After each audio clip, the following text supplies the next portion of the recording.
एक सुंदर कागज की दुनिया में अरस्तु नाम का बारहसिंगा और टुक टुक नाम का एक कठफोड़वा रहते थे। कागजी सुरक्षा के लिए। एक समय की बात है, अरस्तु ने बहुत दिलचस्प कागजी किताब पढ़ी। पता है टुक टुक, मुझे ये किताब इतनी अच्छी लगी कि मैं भी कुछ ऐसा ही करना चाहता हूँ। सच में। आरी, आखिर क्या लिखा है इस किताब में जिसकी तुम इतनी तारीफ कर रहे हो? पता है, इस किताब का नाम है 80 दिन में दुनिया का सफर। मैंने कभी इसके बारे में नहीं सुना आरी। फिर अरस्तु ने टुक टुक को बताया कि ये एक बहादुरी की कहानी है, उन यात्रियों की जिन्होंने 80 दिनों में पूरी धरती का सफर किया था।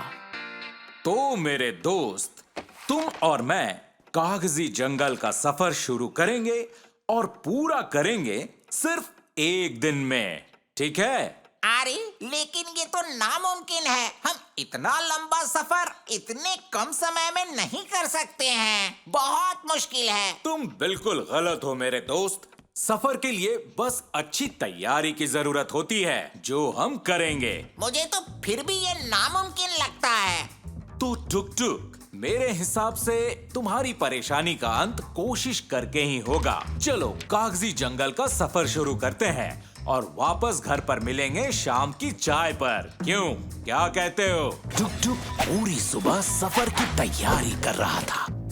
मुझे लगता है आरी, तुम सफर के लिए कुछ खास तैयारी नहीं कर रहे हो। मैं तो कब से तैयार हूँ टुक टुक। मुझे पक्का पता है कि इस सफर के लिए हमें सिर्फ इस छाते की जरूरत है, बस। छाते की?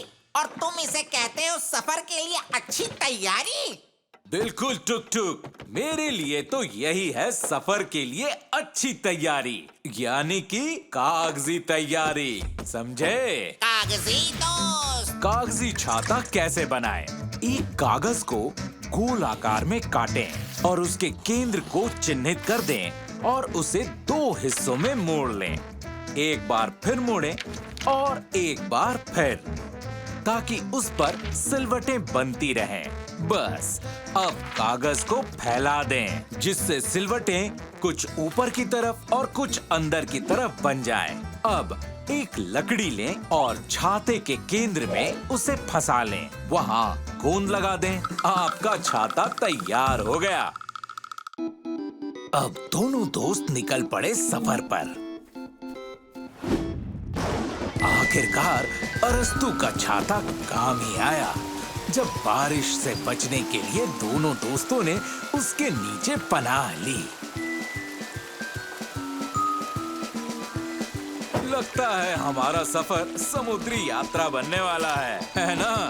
सही कहा आरी, पानी तो ऊपर चढ़ता ही जा रहा है। मेरे दोस्त, तुम भी मेरे इस कागजी नाव में आ जाओ और कागजी जंगल की खूबसूरती को निहारो। अचानक तेज हवाएं चलने लगी। आरी, ऐसी हवा में हम छाता को नाव बनाकर नहीं ठहरा सकते। टुक टुक और अरस्तु अभी तक घर से काफी दूर आ गए थे और उन्हें कागजी सोचना था घर आने के लिए। टुक टुक, एक कागजी सुझाव आया है मेरे दिमाग में, जो हमारी रुकावट बना है वही हमें आगे ले जाएगा और जल्दी हम अपने घर पहुंच जाएंगे। अब हमें कोई दिक्कत नहीं होगी टुक टुक।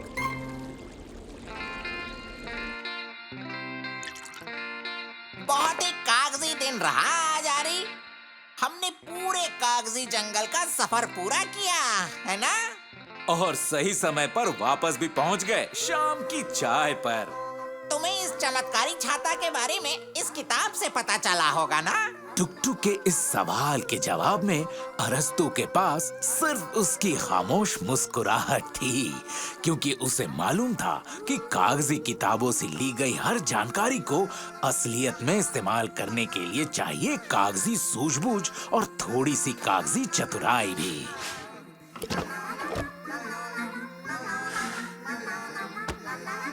कागज का करिश्मा में फिर मिलेंगे।